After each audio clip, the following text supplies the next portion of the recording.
We live in a country where we, the politicians, spend billions traveling all over the world, partying, renovating houses with billions.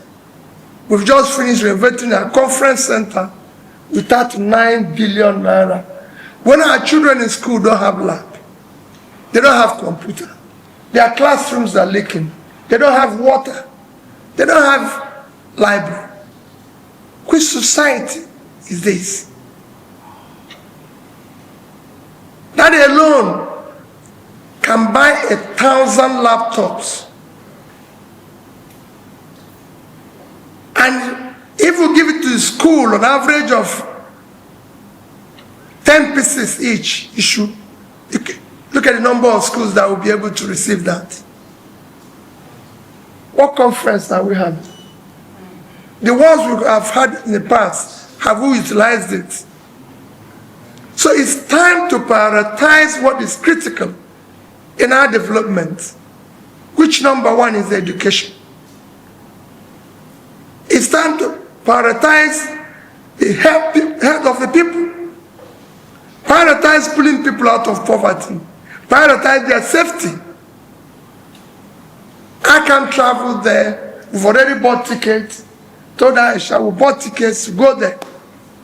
Once he said it, I said, okay, this airline goes there, and I bought the ticket and everything, forwarded it to her, ready to go. And I said, you can't go there. But we're here celebrating a feast. So Wike is at it again, dancing right in front of the International Conference Center that wasn't built by him, but renovated. Renovated. Now, the issue is not even naming the International Conference Center against, the president, Bola Tinubu International Conference. In fact, he should even name the road leading to his family house, Bola Tinubu's road. Nobody cares. But what we really care about is the amount of resources that this man claims is being used to renovate a conference center. Guys, I don't know if you guys have seen the Enugu International Conference Center and the Abuja International Conference Center. The Enugu International Conference Center is a lot special. I'm 100% sure that the Enugu International Conference Center can contain more people in terms of how large it is. That's a main auditorium, and also much bigger than the ICC Abuja. Guy, the amounts where they use for that, it's still renovation. And I want to also give you an idea how that ICC in Enugu, where they brought it from, the carcass it was. What you are seeing is a far cry of what was being done. The man spent money, but my God, it's not up to, it's not half, it's not even half of what these people claim that they use 39 billion to renovate an international conference center. Hi.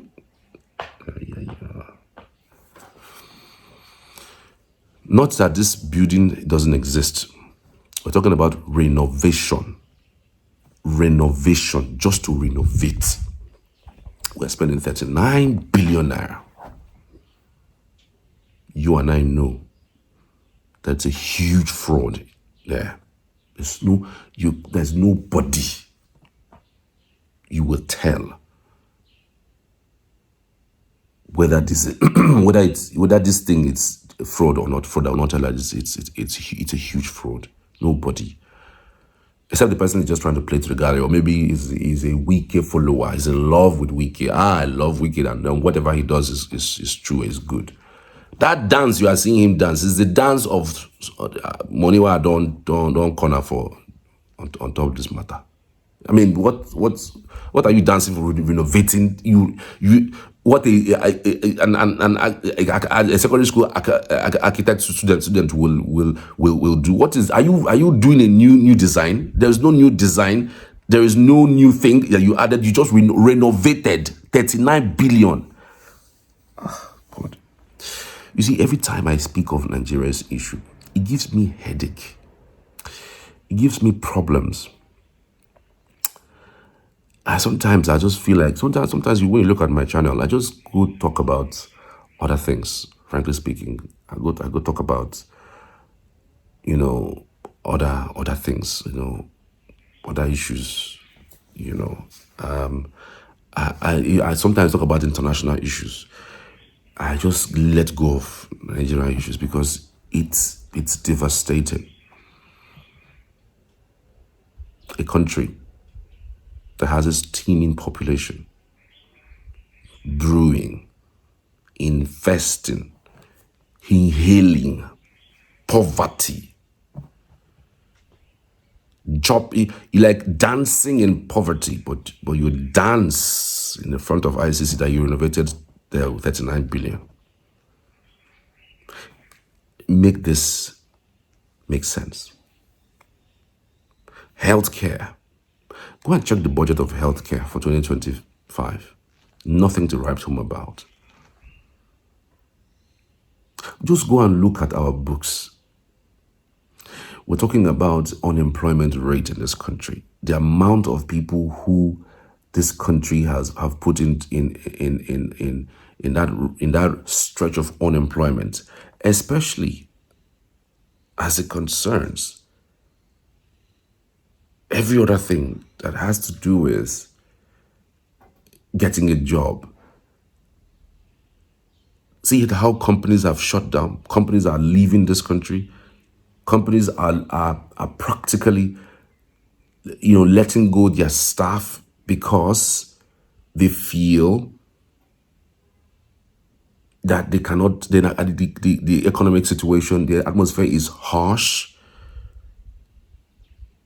And then in the same country, somebody would come out and dance that they renovated ICC with 39 billion naira. Our educational system is nothing to write home about. Security is poor. We are in a dire situation with a lot of people being killed every day because of insecurity. And then you sit there, and you see the painful part of all of these things. The same presidency will come out and say, tighten your belt. Oh, we're going to have a rough patch. We've saved enough monies. We've given your governors more monies. Meet them. The same government is telling you, tighten your belt. You see ministers using, running with convoy. Like there is nothing. You see the president with humongous amount of vehicles moving. You see governors moving for a country who more than 150 million of its population out of 240 million haven't used $2 to eat in a day. Jesus.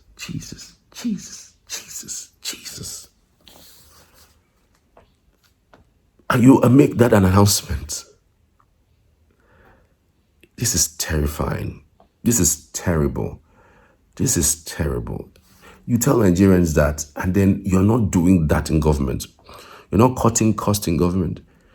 You're not telling people in government, look, we need to reduce. You had the highest amount of ministers, over 40, in your cabinet.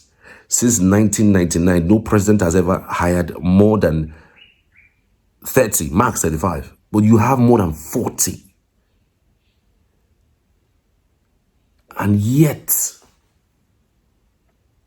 you should tighten your seatbelt. Nigerians should tighten their seatbelt. They are the ones that needs to be in poverty more. They should continue being in poverty, because that is exactly where they belong. And then we should dance on their poverty and then throw peanuts when it's election period. And that's when they say people are using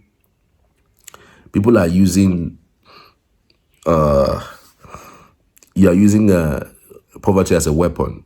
This is it. This is exactly what it is. It's crazy, man. It's painful. It's crazy. And I don't even see a pathway. I don't even know what these guys are going to campaign on when they get on the campaign trail. I really don't know. Maybe if somebody knows, I would like to know. Does anybody have a way? Does anybody have a way? Does anybody know what they're going to tell the Nigerian people when they get on that campaign trail for 2027? Oh, they have done what? Excuse me? Compared to what the government have? All the monies that they have made from subsidy removal? This is our life? Nah, it can't continue, man. Anyways, it's a Nigerian system, and trust me, the things that you think don't work here, work here. The things that you think work don't work. And it's also about the people. Some people say that those are people. Some others say there are people who have resorted to their gods to do what they should be doing. No God ever comes down to help the people. People do the needful. Those guys, they are human beings. They are human beings. And you are a human being too. You can stop them only if you come together to do so. Tell me what you think. I'll always love to hear from you. People tweeting in a room. Almost see 4 people where they tweet. And so as we go on today, the thing is that it's not about Mr. Peter Obi. It's not about saying I voted for him, I went home. It's about saying that I, as a Nigerian, you as a Nigerian, that when you vote, your vote must be counted and your vote must be entered. And nobody born of a woman, whether institution, INEC or wherever, we make a difference with that. With what? Your vote. I'm not here to pander words. People are dying because elections are stolen. And so, while we read this book, we must understand that anybody will say one riga election, we died here. Lives are tied to you. Hopes are tied to you. We are dependent on you. Before the 2015 election, we had already concluded that we are between the devil and the deep blue sea. We said, okay, worst case scenario, just go to PDP, even if we know it's just as useless as ever. Apologies to the coalition team. But it is what it is. And from nowhere, God remembered Nigeria and brought you our way. 2027, we are going to do it again. And I'm not saying it from a place of favoritism. I'm saying it from a place of certainty. It's going to happen. I said it in one of my posts that 2027, we are going to the polling units with one hand carrying voters' card and another hand carrying what we use to defend voters' card. Nigeria will be free. Whether the devil likes it or not, whoever that devil is. Someone told me something, and I believe that Tinubu's election is the easiest election. It's going to be the easiest election in the history of Nigeria. So the whole campaign is a mind game to break the Nigerian people. So we feel we've lost that. I know we have not. I'm saying this to everybody seated here, that 2027, decide in your heart of hearts that Peter Obi is winning your states. And those states belongs to Peter Obi. I say it without flinching. And those states, whatever they are promising at those states, please go and collect it, because we are giving it to Peter. You know? So this is me standing on behalf of trenches, on behalf of the children that wrote JAMB in the middle of the night, Wike in the middle of the night, on behalf of the people who have experienced flooding in Mokwa community, Niger State, that the president is yet to visit. But the moment Peter gets there now, they will all stand up. I'm happy that you are their motivation. For 2027, you will be their president. Thank you so much, and God bless.